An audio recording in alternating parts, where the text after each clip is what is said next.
whatever shot he wants, he turns that... Hello, welcome to Chrononauts Radio. As usual, I'll start with a list of our frequencies. You can find us at chrononautspodcast.blogspot.com, and you can write us at chrononautspodcast@gmail.com, or find us on Twitter at chrononautsSF, or on our Facebook page, Chrononauts Podcast. The true meaning of all that I just said, of course, can be unearthed in your Chrononauts codebook. A reminder to all listeners, don't share the Chrononauts codebook with anyone, not even the nation's government, especially not them. Now, I'm speaking with you en route to the Chrononauts Clubhouse, where my fellow broadcasters, Nate and Gretchen, are waiting.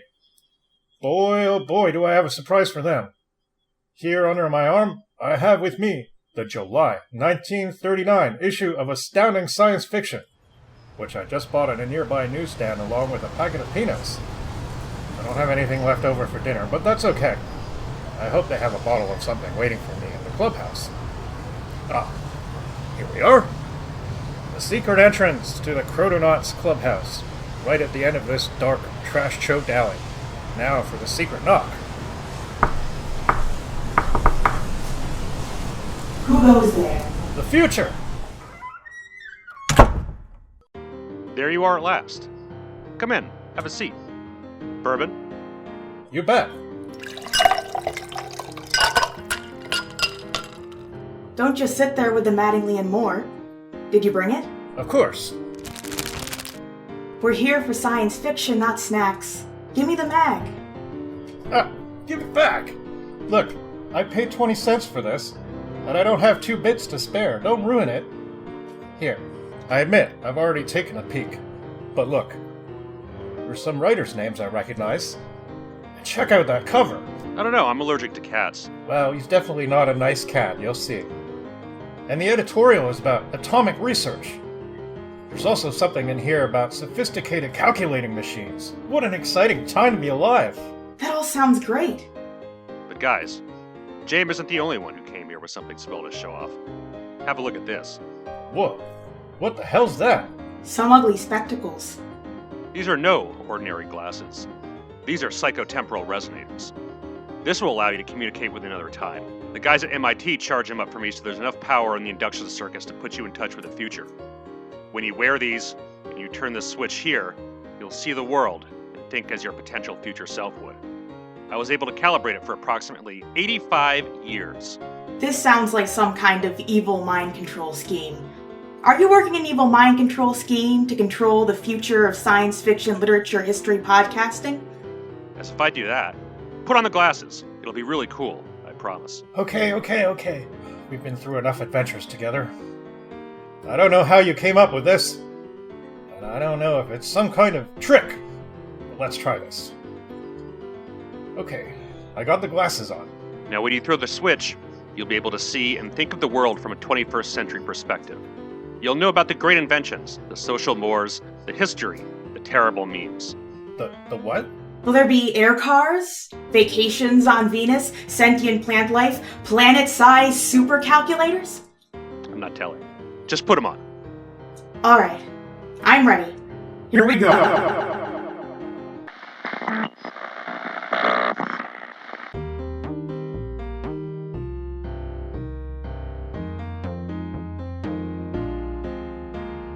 Some things, son, just can't be beat.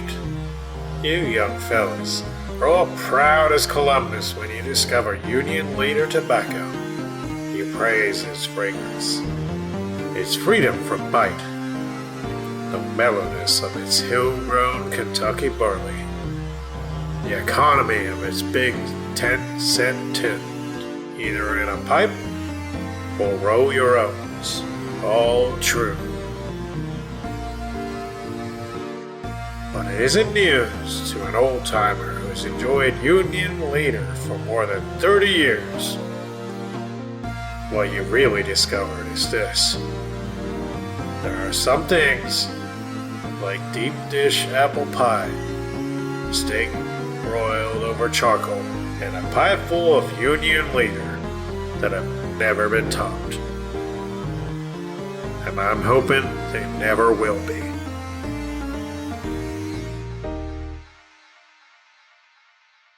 What year is it, guys? I think we're now in 2024, aren't we? Yeah. Oh, wow. Yeah, Happy New Year.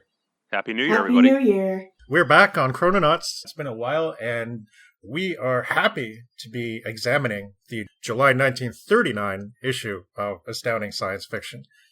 We talked about this magazine quite a bit in a previous episode, and now I think we decided basically the best approach was just to look at a single issue all the way through and talk about each thing that's in it, one after another. What can you tell us about the cover and the layout of the magazine? So the cover is actually a really well done cover. It illustrates the first story that appears in the magazine, which is Black Destroyer by E.A. Van Vogt. And the, I guess, striking thing about it is the silhouette of a very large predatory cat beast. And in the background, there's like a futuristic looking spaceship with some men. But it's certainly very ominous. And, you know, in big letters, we get astounding. It's definitely one of the better pulp magazine covers that I've seen in doing the podcast. It's very effective at, I guess, making you want to see exactly what this creature is up to. Yes. Yeah, it definitely seems like in the 30s they had a few more, well, I mean, we're not looking at Amazing anymore, but there were a few more artists and different styles being tried and stuff like that, and some of them were actually pretty commendable. I imagine readers probably enjoyed this more than the illustration for the last issue that is talked about later in the letters here, because it seems like a lot of people didn't really enjoy the cover of, I think it was May's issue. Oh, yeah. Yeah, that's like a running theme of some of the letters in these magazines is people just like complaining about the covers and the artwork a lot. But this one is good. Yeah, I like this one. Yeah, it's definitely really interesting looking at the letters section, and we'll get to that in a little while, actually. Yeah. When you open up the cover of the magazine, you're greeted by two large full-page advertisements. And we'll, of course, post a link to the archive.org scan of the magazine so you could take a look at it yourselves, because we really recommend you do. The entire thing is just a lot of fun taking a look at. But we get two full-page ads, one for Listerine dandruff prevention, and the other for radio training, so you could be like a radio technician or whatever, a technical radio course. So kind of neat time capsules. Yeah, and I do think while the stories in the magazine are pretty cool, in a way, I almost feel like it's the whole package that makes this special. Yeah. Because it does feel like looking into a time, like, you know, into a window, into 1939, which kind of inspired me to come up with the intro for this segment, just because, you know, it's, well, why not look through a window to 2024? Yeah. So there's some really interesting stuff with the nonfiction pieces as well, especially the one of the ones that's coming up. Yeah.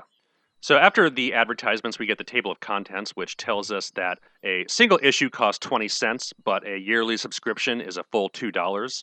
We get the usual stories and where they are, as well as who was involved with the publication, so that's pretty neat. Then on the other page, we get the tobacco ad, which you heard read for you just before this. And then we get into the actual content of the magazine, which is our first nonfiction piece. And it's credited to just the editor, whom I'm assuming is Campbell, but I'm not entirely sure exactly who wrote this piece. I believe it is him. Yeah.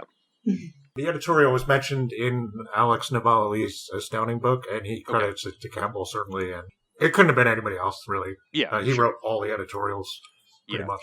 So it's basically about the exciting possibility of atomic power on the horizon, as in January there was an announcement made of the first uranium fission atomic reaction. And this is, of course, an instrumental step in harnessing the great power of atomic energy, which I think is pretty interesting in that this has been a science fiction concept for much longer than 1939. The story that I'm working on next for the translations was written by an Elizaveta Kardynalowska, in Ukrainian, but it's from 1926, and that kind of has a brief offhand mention of a civilization that harnessed the power of atomic energy. So, even in obscure titles like that, the idea has been kicking around for some time now. But here, it's getting closer to reality, and we get a brief, it's only 2 pages long, the entire article. So the discussion isn't that long, but it's a brief discussion on the physics and what is known up to this point. Fermi is name-checked, but I think one interesting thing about it is that while he notes that it's very destructive in power, he almost describes it in like enthusiastic terms as an engineering problem to be solved. Oh, yeah. He says, quote, "For sheer violence, the fission of the uranium atom is unmatched. The heart of a star does not equal it. The explosion of a radium atom yields an energy measured by some 10 million electron volts, the energy of an electron falling through a 10 million volt field, as compared to the 4 electron volt energy of carbon burning to carbon dioxide, or the 5 volt energy of a molecule of TNT exploding." And nowhere in this article does there seem to be any hint of concern for its use as a weapon, despite the fact that the entire Manhattan Project and the idea of an atomic bomb is like almost hidden in plain sight in this article and Astounding here. Yeah. With the physics just entirely laid out in rather plain English for the reader 6 years before the bomb was dropped. And I just find it interesting that the military is almost always the first adapter of new and emerging technologies. And this certainly found military use before it had any kind of use in generating power for civilians, as this article speculates as it being the prime usage of. But when the atomic bomb was dropped, that would be obviously a massive shift in the political landscape in the later half of the 20th century, which is very, very much reflected in science fiction after that, which probably represents I would say it would represent a major turning point in the history of the genre. Yeah. Reading this, it's very, it's kind of bittersweet how optimistic it is about the power. You're just kind of thinking about what's right on the horizon. It's pretty normal, though, until a disaster happens, nobody really talks about the disaster that might happen. Right. And if they do, nobody wants to listen to them, right? So, I don't know. It seems like the enthusiasm in general would have been pretty high all around. Now, of course, we harness atomic reactions on a regular basis for power and not for weaponry. So, right. Yeah. It's interesting, too, because, we do see that also in the computer stuff, where it is the military that really leads the way to making the technology more sophisticated. I guess also providing the basis for funding, which is a big deal. Yeah, yep, for sure. Especially with something as complex as an atomic bomb or an electronic digital computer, which in 1945 would be the size of like an entire house. Yeah. More on those in a bit. Yeah, definitely. Campbell apparently did visit Columbia University somewhat later, he was talking about how they had acquired this large amount of pure uranium, and I guess they had a working cyclotron at that time. So, I don't know. It's interesting. It's really big, significant time, for sure. I don't know. So many things seem to be happening. And obviously, somebody like Campbell would probably, you can imagine, well, you don't really have to imagine because he tells us about how excited he is about all this, this new prospect and everything. So it's a cool editorial. Like you said, it's short. It could have been a lot longer, and certainly some of his later editorializing doesn't go down so good these days, because he just seemed like he got more and more pedantic and weird as he got older and kind of controlled the magazine for maybe a bit too long. So, but this is like the beginning of a new age, and you can feel the excitement in the air. So what's next? Next, we have an ad for Mattingly and Moore bourbon. Long on quality, short on price. Yeah. Apparently, they still make the stuff. I don't know if I've seen it in a store, but if I do, I'll have to procure myself a bottle. And then on the next page after that, we have the first story, which is Black Destroyer by A.E. Van Vogt. Yeah, that first part of the time capsule aspect was the ads, and I just wanted to comment on them in general a little bit briefly before we do this story. I always hate advertising. Just a little anecdote, but over at Christmas time, I was in a house where the TV was on all the time, and it drove me pretty batty. And I'm just not used to that, and when I'm on the internet, I always have my ad blocker on, and like, probably I just started a lot when I was a kid because my dad was very anti-ads as well, and he would like turn the TV off when the commercials came on. And half the time now, especially, I have no idea what they're even trying to sell to me. Like, it's just a lot of noise. But I do think that there's something sort of fascinating looking at really old advertising. It feels like you're stepping into a different place, and even the attitude of the ad seems a little different. Like, I don't know if it's just advertising as a medium has changed and grown or whatever, but it just seems like the ads are a bit guileless in a way. Yeah, the language has definitely changed. The phrasing, how they put their pitch out to the potential customer. Yeah. It's definitely another fascinating snapshot in time, I think. I was just kind of enjoying them in a way, but then by the end of the magazine, I did get a little bit crossed because there seemed to be a lot in the middle of one story in particular, and yeah, pour more. Yeah, and my reading experience in particular is quite linear, so sometimes, especially if the OCR isn't the best, it's hard for me to tell where one thing ends and another thing begins, and I'm just kind of like, well, all right, let's finish these now, and they're coming one after another. Yeah. And so at first I was like, hey, let's see if we can have some fun with this Mattingly and Moore ad, but I don't know. It was a bit too much even for me, so it's just like, I don't know if it's supposed to be a song or what, but yeah. Whiskey brand, still around apparently, so Yeah. yeah. Indeed, our cover story, Black Destroyer. Let's talk about that one then.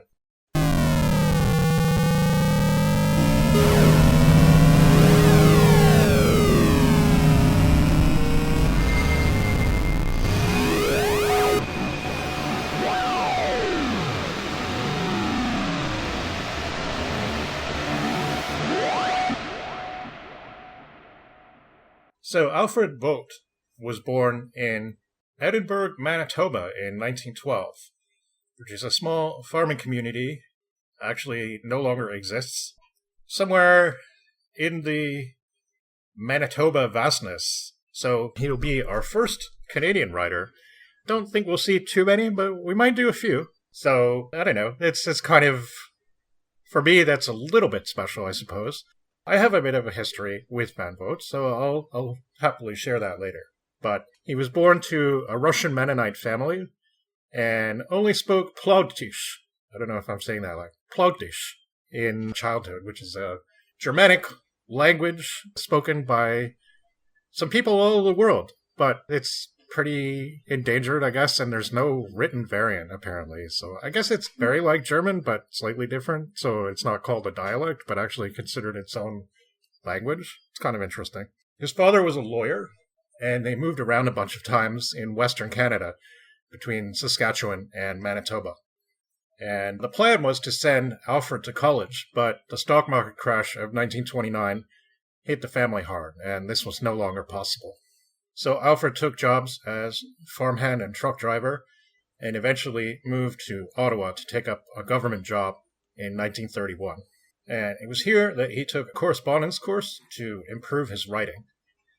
So he actually submitted some stories earlier on in the 30s to various magazines and newspapers, and apparently they were mostly in what's called a true confession style, and most of these were anonymous, but they purported to be written by various people, especially women, experiencing great upheavals and extraordinary life changes. And I guess you can kind of see a variant of this kind of stuff nowadays on the internet. I don't know if it's still around, but I remember a site called Daily Confession where you used to go and you could read all kinds of weird stories from people. A lot of the time, I'm sure they were not true, but like they were just so far out sometimes, and you're just like, they were all organized into different categories and stuff like that. And I don't know, I can kind of picture something a bit like that. It's kind of sensational. He moved back to Winnipeg, which is the capital of Manitoba, and there he worked at a newspaper and local radio station doing interviews and also writing some radio dramas, which I'd certainly be curious to have a listen to if they're still available anywhere, but I have a feeling they might not be. Although some of the Golden Age radio stuff is well preserved. Looks like this was a small Canadian station, so it may not be possible to find this stuff. But if anybody knows, send us a message. I'd be curious to hear these. One of his pieces was published under his own name in 1937 in the Toronto Star, though they spelled it wrong. And 1939, he submitted to Campbell in Astounding, and he wanted to write science fiction because it was a genre he really enjoyed reading. And he said he was particularly inspired by the August 1938 issue, which featured the story Who Goes There?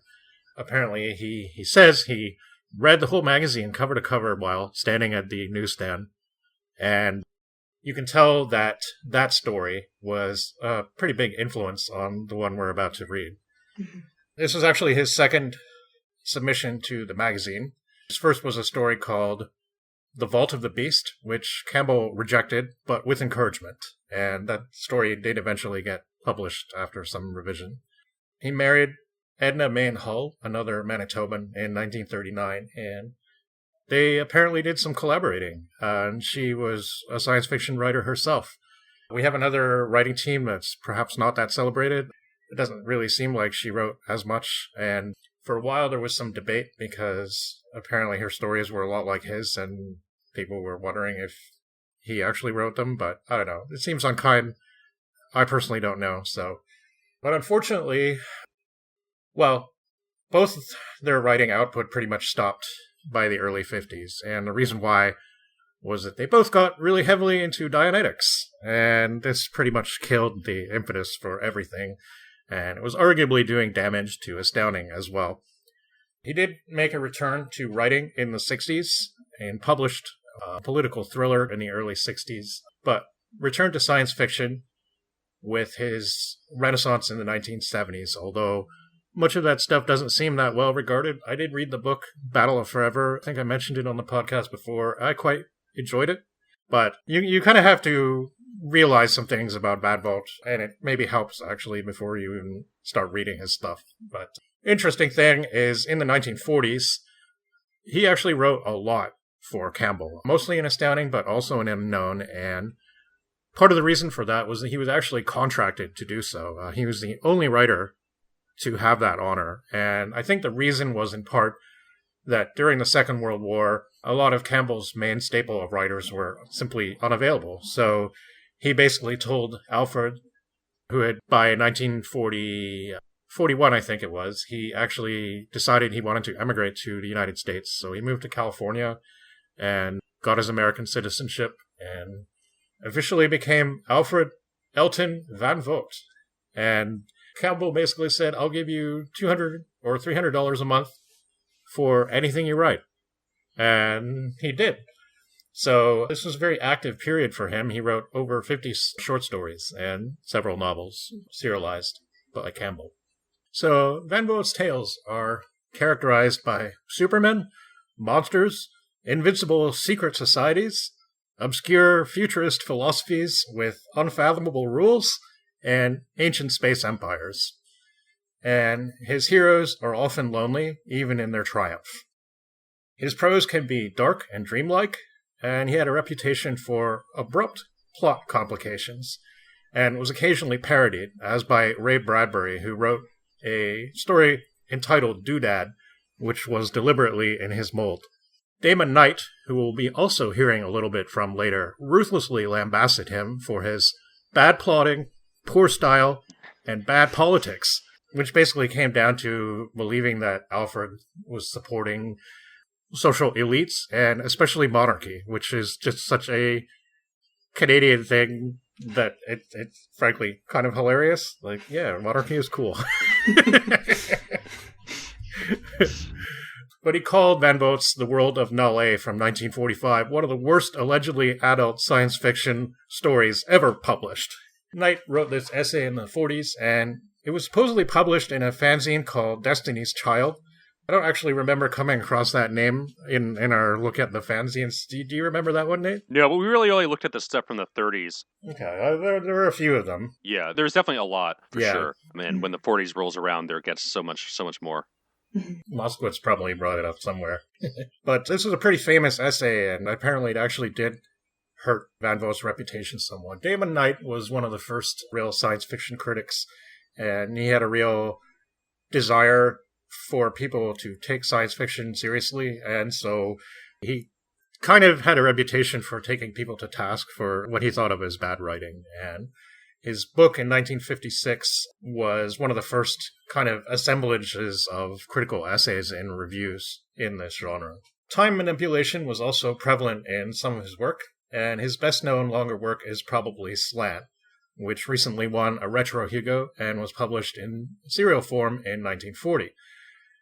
This book was picked up by Arkham House in the early days, and this was the publisher that August Derleth and I think it was Donald Wandrei started up, mostly but not exclusively to popularize the works of H.P. Lovecraft. So, from what I've read, though, I'd say at his best, Van Vogt can evoke a sense of fantastic wonder and grandeur. And there's something intriguing about his alien points of view and the power depicted by some of his characters, who must also contend with strange and sometimes unfathomable limitations. At his worst, it's possible that he tends towards overcomplication and incoherence, with bizarre last-minute twists and impossible MacGuffins. And there are a few people that I was reading about some of their analysis of Van Vogt, and I was kind of gratified to see that a lot of the things I kind of thought about his style, and because I had read a lot of his shorter work, not so much of the longer stuff, but they kind of said the same thing. In the book Age of Wonder, David Hartwell says that Van Vogt developed a system for writing science fiction stories in blocks or chunks. And he had a goal for introducing a new speculative idea in each chunk. So this is a pretty weird and eccentric thing that not any other writers would really even try to codify or describe. But you can sort of see the influence of his work on somebody like Philip K. Dick, especially, I think. So, actually, I'm going to read what Van Vogt wrote. Think of it, a story, in scenes of about 800 words. If you find that you have solved your scene purpose at the end of 300 words, then something is wrong. The scene isn't properly developed. There are not enough ideas in it, not enough detail, not enough complication. Ever since I started writing in the science fiction field, it has been my habit to put every current thought into a story I happen to be working on.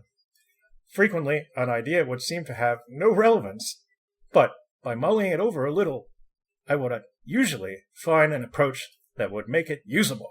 So, yeah, I mean, that's kind of wild when you think about it, and it's probably not great writing advice, but I don't know, I kind of enjoy it, you know, it's just, there's something about it, and other writers have kind of noticed this too, and that's the ones that have, I guess, more complimentary things to say about Van Vogt.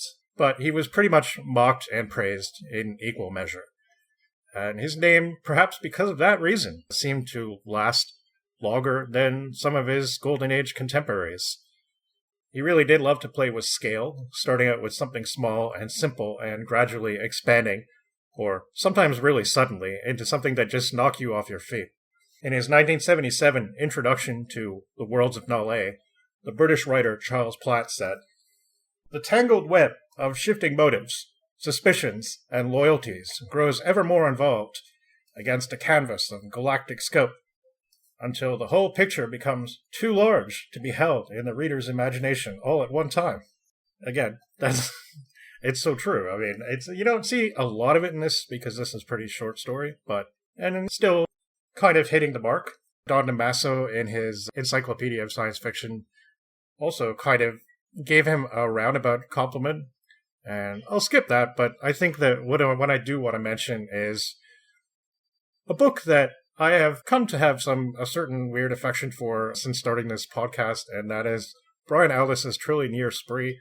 He's just he's cantankerous but good-natured, very British critic as well as writer, and I found the book just to be very lively and entertaining look at the genre, even though it's occasionally quite acerbic, and he's sort of pretty gung-ho about taking down some of the giants. There's nothing good to say about Hugo Gernsback, for example, and doesn't really care for Isaac Asimov. But he kind of likes Van Vogt, which I think is kind of interesting because he seems to be one of those writers who values the more literary qualities of science fiction. About Van Vogt, he said, "Then there was A. E. Van Vogt. Hardly a typical Campbell man. Your typical Campbell author puts you right about this or that. Van Vogt proceeded to beat your brains into scrambled egg." I love it. So that's our author, basically, in a nutshell. Pretty much had a bulk of his career in the 40s. And it's interesting. I mean, I definitely enjoy the sort of wild slapdashery of his stuff. Both Aldous and Adam Roberts maintained that Van Vogt was more popular in Europe than in North America, especially in France. His work was translated into French by the surrealist writer Boris Vian and was quite successful. So, the fix-up for this story was The Voyage of Space Beagle in 1950, and it includes Black Destroyer, as well as a couple of other stories that are essentially about the same craft and the same very large spaceship investigating outer space. The follow-up was called Discord in Scarlet, and it was published in December. And that original set of stories in the magazine didn't have the linking material that he put in the Space Beagle. Fix-up, by the way, is a term that Van Vogt himself is supposed to have coined, and it really became a sort of a popular venue for some of the older American sci-fi writers to sort of get into the paperback business. Apparently, when publishers noticed that, hey, this science fiction stuff is really popular, give us some stuff, and there just wasn't enough new material to go around. So they started taking bits of their old stories and kind of smushing them together into novels. So Van Vogt added this whole thing about he calls it nexialism, and it seems to be some kind of mix of psychology, history, and various applied physical sciences. And there's definitely a shadow of Dianetics in this, and this certainly reflects Van Vogt's interest in using science, or maybe pseudoscience, to awaken dormant talent in trained individuals. You can kind of see this a little bit in Asimov too, and I think that this was an agenda that Campbell was mostly pushing, and Van Vogt kind of fell into it. He seems to have been the right kind of person, maybe had a certain bent for the mystical and weird that it just worked for him in a way that it didn't entirely for Asimov, who's much more of a rationalist and basically didn't really subscribe to any of this stuff. And even later on, he just said, well, I basically put psychohistory into the Foundation books because Campbell wanted it there. and then that's the big problem that I have with the opening books of the series, is that whole thing doesn't sound plausible. It doesn't even sound like something Asimov would have thought of, honestly. So that's something we might talk about later. Maybe not today, but I mean, I would like to do at least one of the Foundation novellas at some point. So it's kind of interesting, but We'll certainly have a lot of stuff to cover him by later. oh yeah. This story, Black Destroyer, was quite a popular one, and apparently when Alfred saw the movie Alien in 1979, he was kind of upset because he thought they ripped off his story. And he sued, I guess it was Ridley Scott and Dan O'Bannon, and apparently they settled outside of court, and Alfred got a ton of money, which I think is weird. Like, it's weird because the Cambridge Companion to Science Fiction rightfully points out there are other things that came out earlier that could have been even more influenced by Black Destroyer. A lot of other things, yeah. Sure, and one that immediately they mentioned, and as soon as I saw that mention, I was like, yeah, I get it. It's the original Star Trek episode, The Mantrop, which features something that, it's kind of pretends to be submissive and harmless, and is actually draining the crew members of, in this case, it's salt, and not phosphorus, which we'll see in a moment. But still pretty similar concept, and apparently Van Vogt wasn't bothered by that. He did actually write some outlines for Trek episodes. Apparently he just wasn't really suited to the constraints of television and film. There was a notion of him working on the script for The Thing from Another World as well, but that didn't pan out. So he never really did any film or TV writing. But this story I originally read in the Space Beagle version, and I don't know. I can't really say which one is better. I kind of glanced at the Space Beagle version prior to doing this and kind of reread certain bits of it. It does seem like he changed a few things here and there. We'll get into that a little later, maybe, when we talk about the story. So, what do you guys think of this one? I enjoyed this one, and I see where Who Goes There is an influence. One thing that I was thinking, comparing the two, JM and I, we were talking a little bit about the way Vogt depicts the crew. And something that I enjoyed about this story is that the crew is a lot more nuanced than I feel like they are in other stories, including Who Goes There, where usually you have protagonists and like more the ideologies of certain crew members you're supposed to root for, Right. much more so than others. Where I feel like in Black Destroyer, it feels much more like all the members have like their own faults and their own strengths, and I really liked that more so than sometimes the other depiction of like when you have a bunch of people as a crew. Yeah, it's just like Brian Aldiss said. Most of the other writers want to set you right about one thing or another, and Van Vogt just wants to make scrambled eggs out of your brain. So, you know. Yeah, I don't know. I first read this one in the Voyage of the Space Beagle version. It was a book that had just kind of appeared in the bathroom of the college house I lived in, and I had grabbed it after I moved out of the house, and it sat on my shelf as a while. And I never finished the book. The story just kind of annoyed me, and I put it down. And I was kind of harsh on it when we recorded our episode 0. And I thought maybe I was being a little unfair and maybe a little immature. But, you know, when I reread this, the same things kind of did annoy me about the story.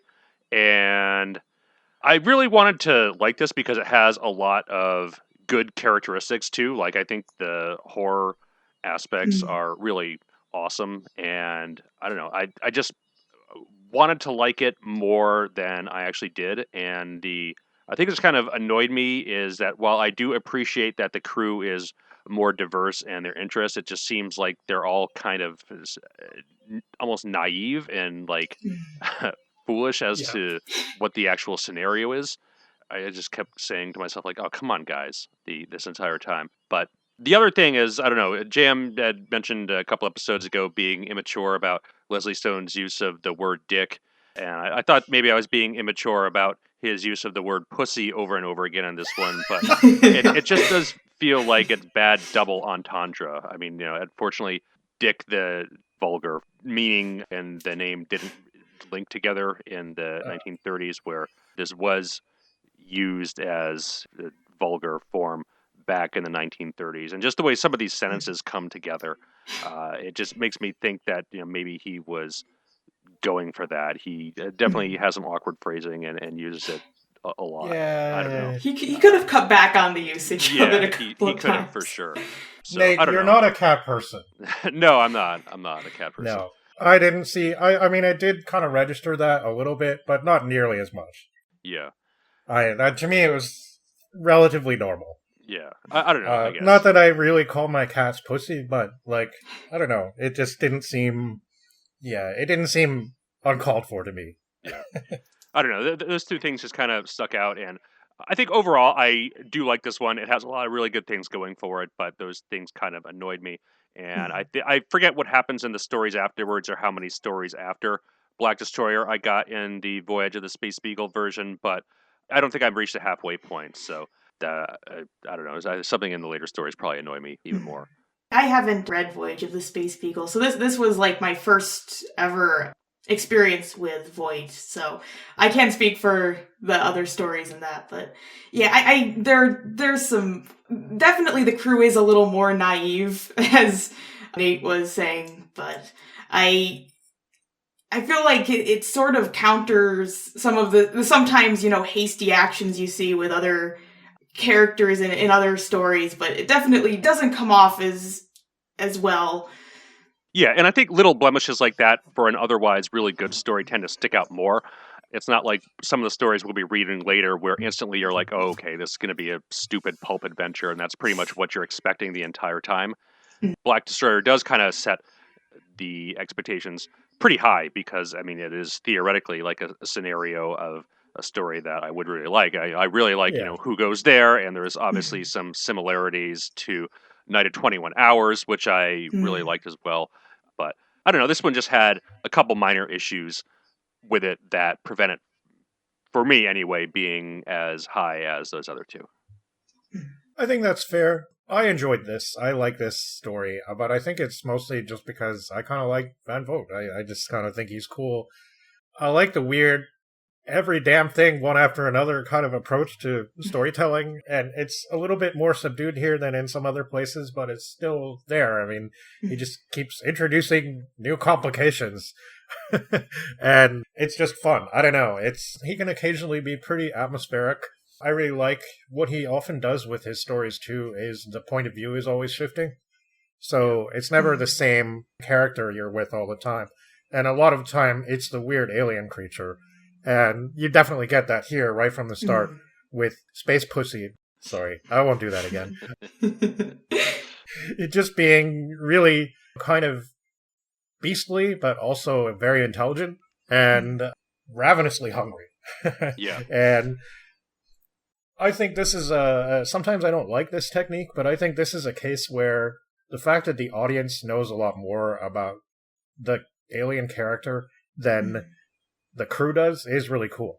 Because we know that something really bad is going to happen, and they suspect, or some of them do, but they don't really do anything about it. They're pretty passive about the whole thing, and they just kind of let this creature on board their vessel. And I get it, though. I mean, think of all the Star Trek episodes where they're like, oh, here's a cool alien, and let's talk to it. And they don't realize that it has its own agenda. I mean, sometimes that turns out all right, but sometimes it doesn't. And so, I don't know. I mean, I will say, yes, I agree the story has some flaws. And some of them are kind of funny.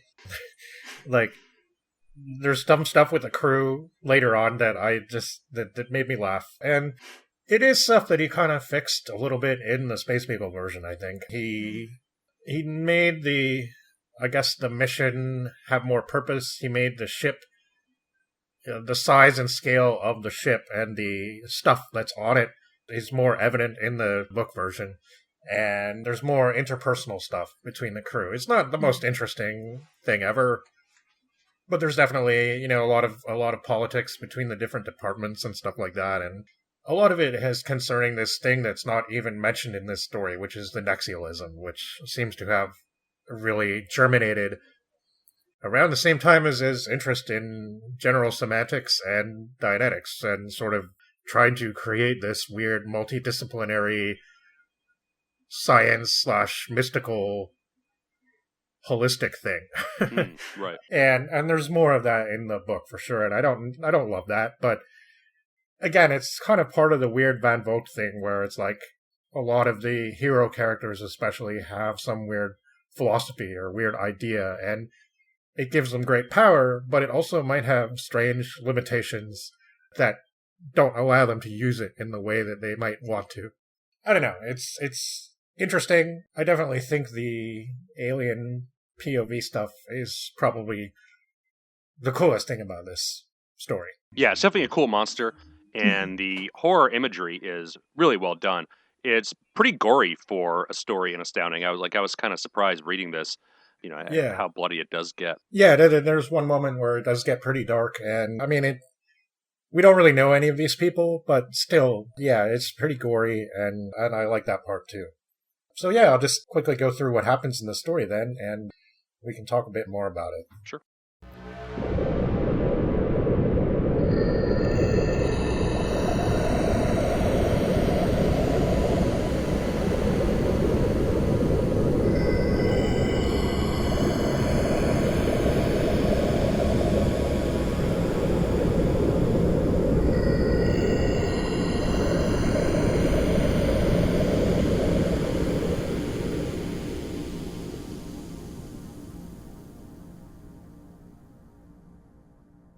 Kawuro, a seething, angry, intelligent presence, is alone on the planet.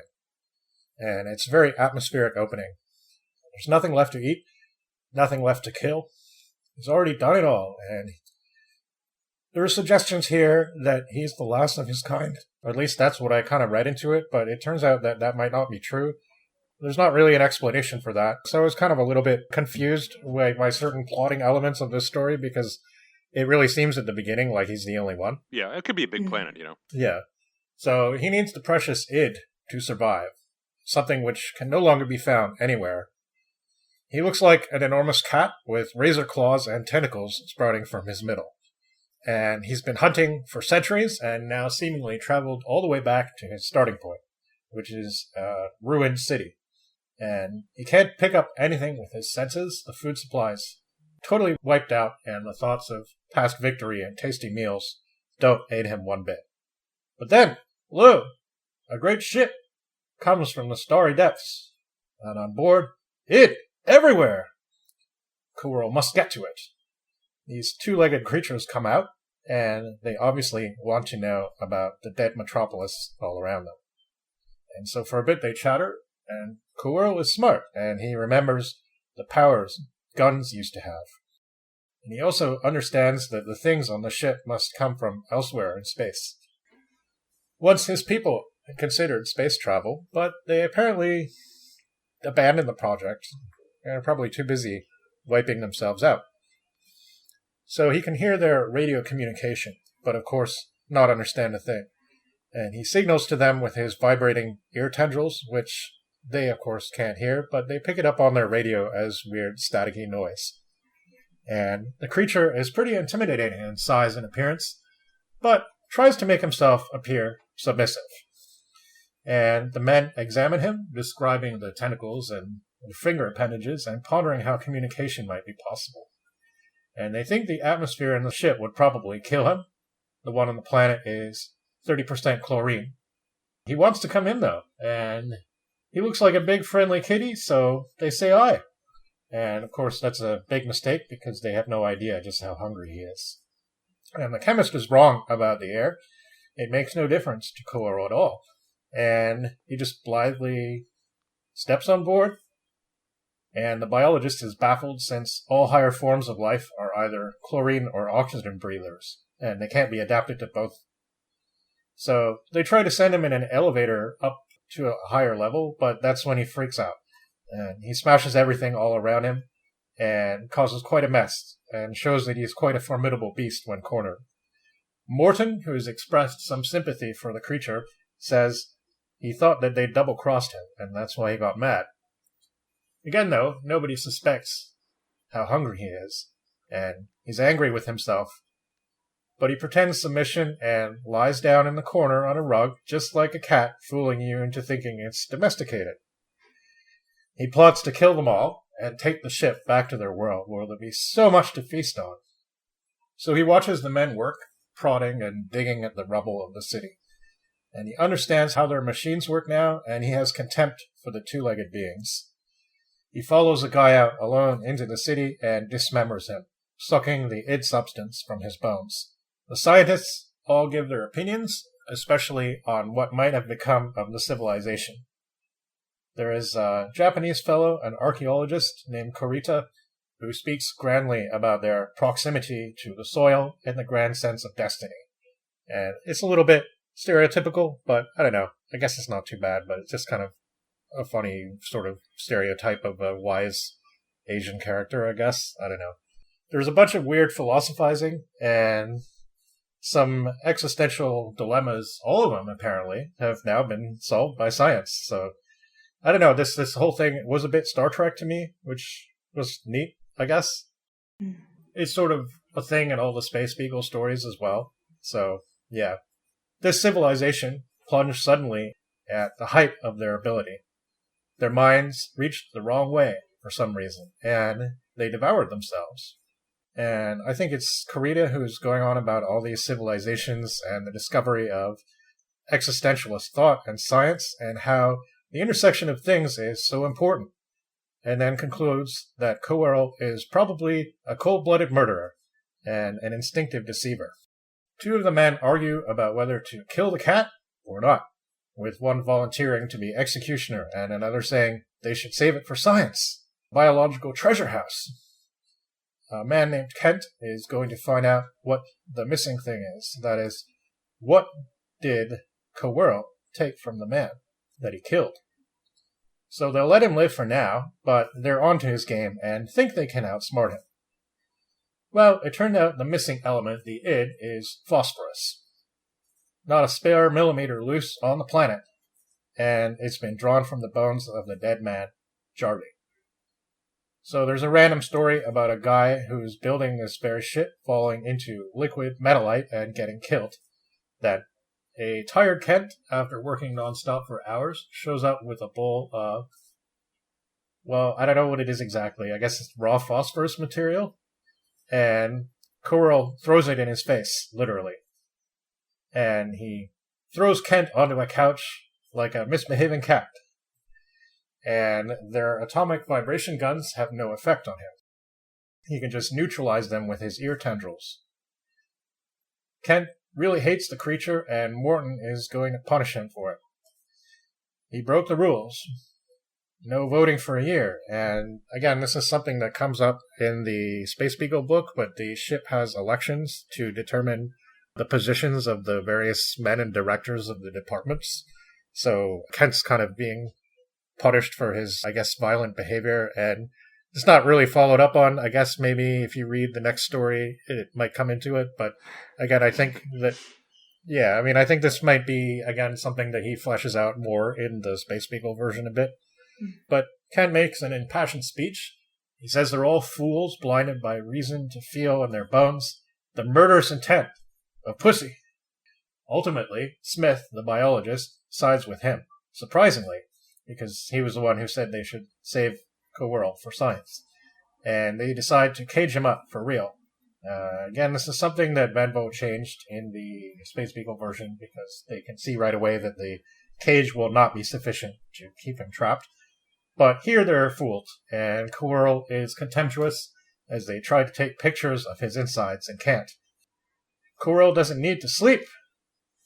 He only hears 2 watchmen pacing the ship, and when it's quiet, he can bust out of there any time. So that's exactly what he does. His vibratory emitters triggering the lock.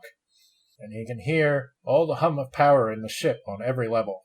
And the sense of pride overtakes him. And I really love this part. There's so much atmosphere, and like, he really does that haunted house in space aspect really well in this part. But he envisions a race like him conquering the entire universe. And he knows they could do it. He must not fail. So he pads through the crew quarters on the ship and quickly and efficiently kills a dozen men, seemingly by stabbing them all in the throat with his tentacles. And halfway through, he can't resist but slurp up their phosphorus, which probably takes him a bit longer. And finally, after 12 people have died, the crew realizes something weird is happening. And, yeah, it takes them a while. They're really not on the ball with this stuff. But again, I mean, I kind of don't blame them. I mean, it's, I guess, not a military ship, and they don't seem to be aware that some of the life out here might be really, really hostile. So, I mean, that's kind of something that I'm sure later than now, people who have read stories like Black Destroyer and write, more military-oriented SF would be like, yeah, that would never happen. They'd have him guarded 24/7 and with atomic disintegrators and everything, but Right. Not here. So he kills the watchman by the cage and then slinks back in as if nothing had happened. Yeah. Right. Again, very cat-like. I didn't do anything wrong. Act What are you looking casual at? when they come in. Yeah. Yeah. The men hilariously don't really seem to have figured out they don't seem to have know what's happened, and they're like, is it space madness? We've got to consider every possibility, I guess. So Smith finally puts together the evidence about the abilities to control and emit vibrations that Kowurl has. And the fact that Kowurl didn't kill them long ago must mean he's not invincible, I guess. And Smith tries to electrocute him with a switch on the cage. That's a pretty neat feature, but it doesn't work. And all that happens is a whole bunch of fuses blow.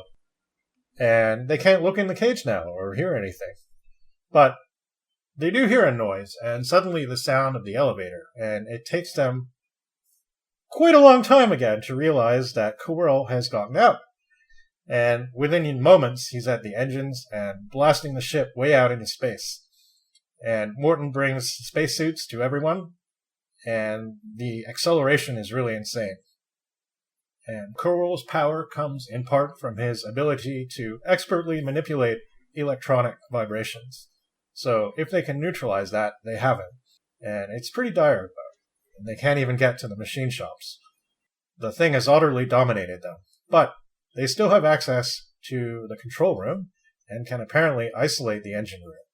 So Morton thinks they have other advantages, too. They're going to use atomic disintegrators to burn down the door. Quirrell knows about these, and they're the only thing he seems to be afraid of. So they cut most of the power and use the atomic things to start blasting the door, which works for a while, but then Quirrell starts up a dynamo inside and exerts some kind of force field. So we have an example of each man doing his part in subduing creature, and their competence and expertise is emphasized from the perspective of Morton, the commander. So Smith knows life, Pennon knows his engines. Sadly, they've lost their metallurgist and many others in Quirrell's attack. And Pennons, the engineer, is going to start and stop the engines in rhythmic grinding vibration. This should bewilder Quirrell quite effectively. So there's funny random personality quirks of the men that are mentioned here. And there's this guy, Gourlay, who looks and acts lazy, but isn't.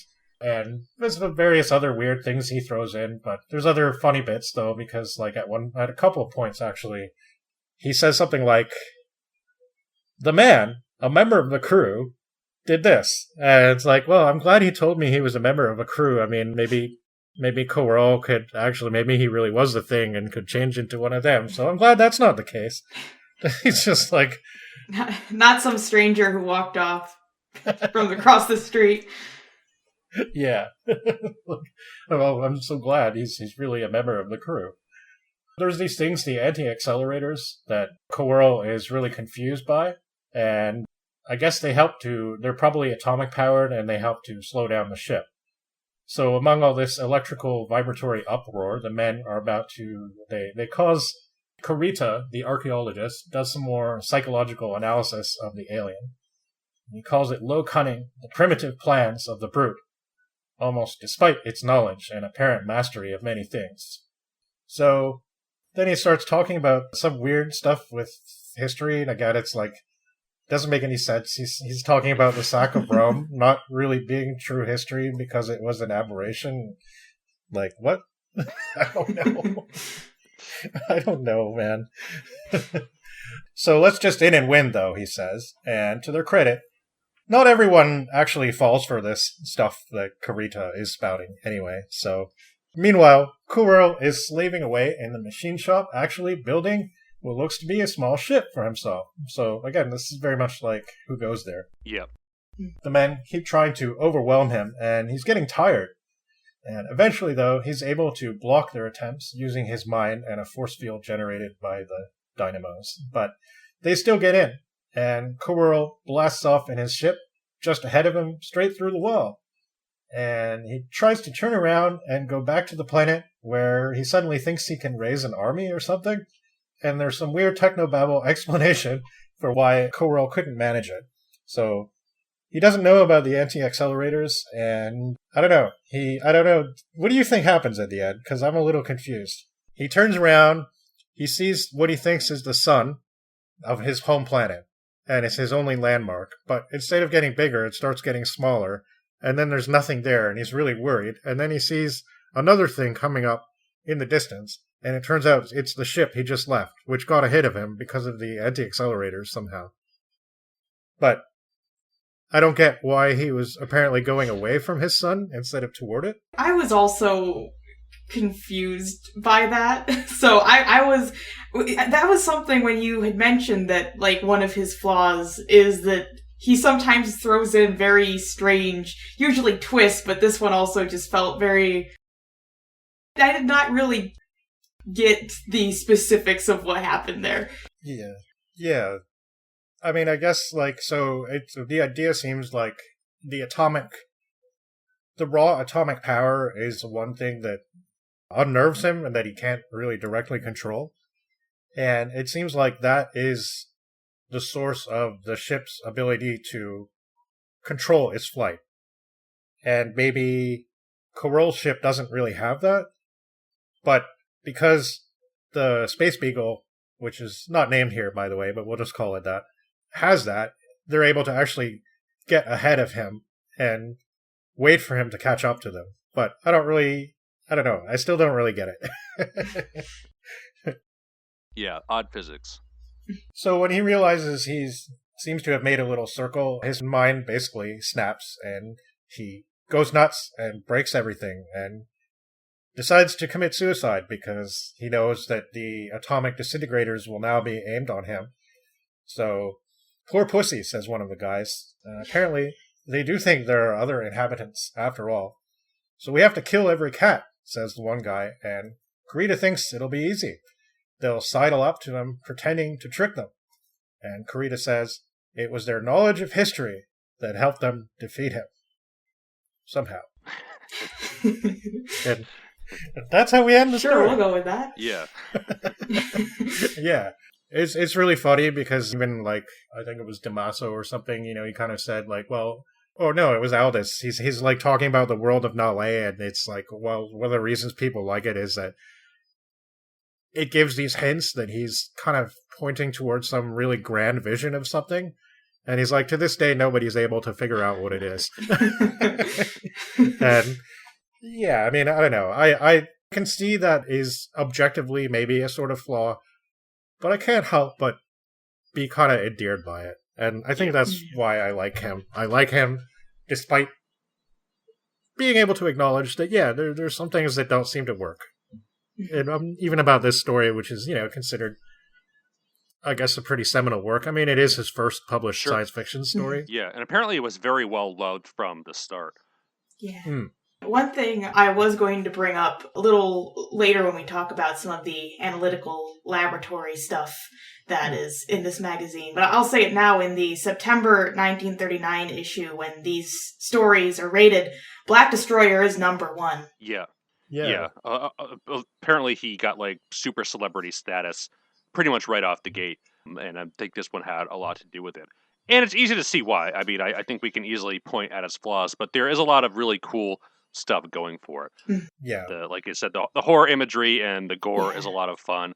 The ending scene where Coral's in the control room and they're trying to, like, figure out, how to get him out, and they're trying, like, different things with their electrical apparatuses and whatnot is really neat. And I don't know, I've just, like, always liked that scenario of a monster loose on a crew somewhere out in space. I mean, I think Who Goes There is better, and you can obviously see the influences between that and this. But you can certainly do a lot worse than this one, and we certainly will do a lot worse later on in the magazine. Yes. One thing I do want to add is I think I'm part of that. Again, part of the reason why maybe this took off is, again, the alien point of view. And I think that even though science fiction was often, I guess, criticized, like many authors were criticized for not having this kind of thing back then, when it did appear in stories like this and in like Old Faithful by Galoon. Yeah, I was going to bring up that I was reminded of Galoon as well reading this and that point of view. And the thing is, you can tell that the audience back then really, really liked that. So they wanted more of that. And I think that Campbell was very happy to give it to them. And, when he found somebody like Van Vogt who liked doing this and was really good at it, he's like, yeah, give me more of this stuff. And that's something that, for example, Asimov almost never did. Didn't really give you too much alien point of view. And he said he had a reason for that. And that was, he would have done it more, again, I think, if he'd started writing for somebody other than Campbell. But I don't know. It's so weird, the relationship Asimov and Campbell had. Yeah. And we'll get to that in a bit. But it's like, he really respected and admired him and appreciated, and like many of the writers did, he appreciated him, giving him a lot of advice on how to make his stories better and giving him a venue for publishing a lot of his stuff when he was pretty young. But in a lot of senses, they didn't see eye to eye on stuff. And one of the things that Campbell was pretty dead set on was the superiority of the human race. So he was very much like, well, yeah, you can portray an alien in a very nuanced way and give it a point of view and everything, but in the end, mankind still has to triumph. And Asimov didn't necessarily agree with that, so his solution was just, yeah, I'll just write about people in space. And that's pretty much what he did. Or robots. So, yeah. Yeah, I don't know. Alien biology is just cool to get into and speculate on. And there's a lot of neat things about the monster, aside from its monstrous capabilities of the giant claws and the tentacles and all that. The radio antenna are pretty neat. And I always like that kind of, I don't know, there's weird aspects of, what path of evolution could take. Yeah. Yeah, I really like that too. And I like the fact that they can hear it attempting to communicate with them, but it just sounds like noise on their radio. Right. So that's pretty cool. Yeah. If we do one more Van Vogt work, it'll probably be Slan. I didn't mention that book was actually very... Again, if he has a superstar status, it probably comes from that too, because Slan is one of the stories that he did about mutant humans, basically, with powers, mental and physical. And they're outcasts in society, and they're hunted down and treated very badly, sometimes exterminated. And somebody came up with the phrase, fans are slans. And this started getting used a lot. And it was sort of this idea that some of the fan base had, that they were pariahs a little bit just because of the stuff they liked. And to us now, that sounds kind of funny, I think, like, of all the problems you could have in life. But at the same time, yeah, I mean, even when I was a kid, it seemed more so than now. I mean, now it seems like there's so many niche things and people are welcome to them, right? People are welcome to enjoy all the nerdy stuff they want, pretty much. But in 1939, yeah, maybe not so much, I guess. Like, I get it, kind of. It just still, right, seems a little bit like your problems are not that serious. I mean, especially if you, like how I was when I started getting into a lot of this stuff. I knew that nobody else was into it, but I actually liked that. I thought that was cool. It was fun to be the only person that knew about stuff. Yeah. But I think that for a lot of people, a sense of community does become really important. And certainly many of the science fiction fans would have felt this, especially if they lived in more isolated places. And yeah, there was probably nobody to talk to about this stuff. I mean, like, we have the internet, which makes things a lot easier. We can just... Yeah. I mean, how you and I, Nate, met because of music, and Gretchen and I because of books and Sapphire and Steel and stuff. And it's like, hey, we have a lot of stuff in common. That's really cool, right? Yeah. It's not easy to find people like that all the time. And I guess especially back then, there's a real challenge. And that's probably one of the reasons why the letters columns were so vibrant, too. Yeah, and we take a look at all that stuff in the last episode we did on fanzines and the 1930s fan culture, where all this stuff really coalesces around this point. This is the month that the first Worldcon happens, so science fiction conventions are starting to be more of a thing, and it's just really starting to become an actual community, not just kind of a loose, disparate collection of authors writing stuff that we now call science fiction, but this is actually a large group of people who are talking to one another, considering themselves science fiction fans and authors. And often, as we'll see in the letters column, the line is blurred between the two categories. Yeah. Yeah, I recommend this. I think I like that it's possible to go in with these caveats about Van Vogt, and I think that maybe people can consider it a warning, perhaps, that they should tailor their expectations to somebody who's dreaming, basically, and just like coming up with all this stuff and throwing it at you. And just, you just kind of have to accept it to enjoy it. I have no problem with that in this case, because I think he's fun enough to make it cool. Yeah, maybe a bit of a spectacle, but it's a fun spectacle. Yeah, it is fun. Yeah. That it is. Yeah. That's our first Canadian writer, even though he went to the United States. But he was a monarchist in the end, so yeah. Well, I did dig up some Quebecois science fiction recently, so maybe we'll cover some of that on the podcast for some real obscurities. Yeah. Maybe Judith Merrill in the future. Yeah.